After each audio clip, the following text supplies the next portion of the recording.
Online থেকে গাছ কিনছি, কেমন হয়েছে গাছগুলো লও তোমাকে লাগে হেইটাই শেয়ার করবো। তোমরা তো জানো আমার পক্ষে গাছ সংগ্রহ করা খুবই কষ্টকর, কোনো জায়গায় আমি খুঁজেই পাই না গাছ। এদিকে আমি ভিডিও করি দেখে তোমাদের হয়তো মনে হয় যে আমার কাছে অনেক অনেক গাছ আছে, তবে আমার কাছে কিন্তু খুব বেশি একটা গাছ নাই। অনলাইন থেকে পর্তুলিকা গাছ অর্ডার করছিলাম, এই যে দেখো আসছে। তবে খুবই দুঃখজনক ঘটনা, আসতে আসতে অনেক গাছ পচে গেছে। বাদবাকি যেগুলো আছে এগুলো থাকবে কিনা বাইসা জানি না আমি। চলো পর্তুলিকা নিয়ে তোমাদের কিছু প্রশ্নের উত্তর দেই। এক আপু লিখেছেন, আমি এরকম অনলাইন থেকে নিয়েছিলাম অনেক কালারের, আমার একটা ডালও বাসে নাই। এগুলো হয় না, অনলাইন থেকে আনলে সব পচে যায়।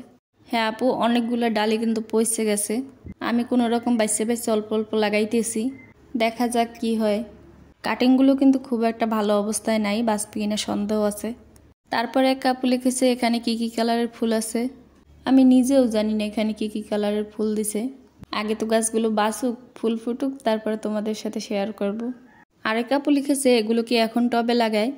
হ্যাঁ, এগুলো এখনই লাগাইতে হয়, এখন পর্তুলিকের সময় চলতে আছে, এখন কাটিংগুলো লাগাইলে খুব সুন্দর হবে, ফুল খুব সুন্দর হবে।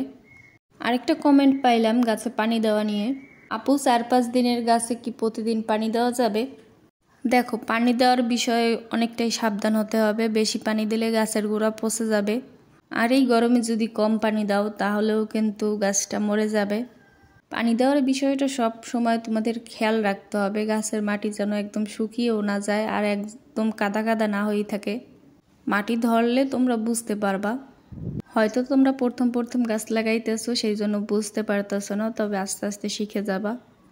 গাছের মাটি ধরে যখন একটু চাপ দেবা, যদি দলা বেঁধে যায় তাহলে আর পানি দেওয়ার দরকার নেই। আর যদি মাটিগুলো ঝুরঝুরে হয়ে থাকে তবে অবশ্যই পানি দিতে হবে। আর পানি দেওয়ার সময় যখন পানি দিবা তখন সম্পূর্ণ গাছ একদম ভিজিয়ে পানি দেবা, অল্প অল্প দিবে না। আবার পানি শুকিয়ে গেলে তখন দেবা, আবার বেশিও শুকাইতে যাইও না, তাইলে কিন্তু গাছ মরে যাবে।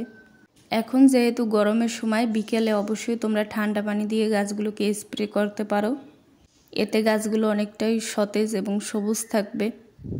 পর্তুলিকা গাছে রোদে কোনো সমস্যা হয় না।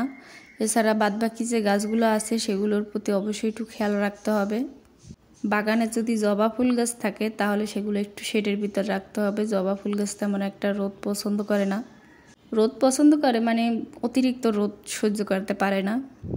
আশা করি তোমরা বুঝতে পারছো, আর যদি না বুঝে থাকো তাহলে অবশ্যই কমেন্টে জানাই দিও, আমি অবশ্যই এই বিষয় নিয়ে একটা বিস্তারিত ভিডিও দেওয়ার চেষ্টা করব। তো এই যে দেখো, তোমাদের সাথে কথা বলতে বলতে আমার পর্তুলিকা গাছ লাগানো শেষ। মোটামুটি 3টে পাত্রে লাগাইছি। কেমন লাগলো আজকের ভিডিওটা অবশ্যই বলবা, ভালো লাগলে অবশ্যই এটা লাইক দেবা, আর আমার ফেসবুক পেজে যাই ফলো দেবা। আজকের মতো আল্লাহ হাফেজ।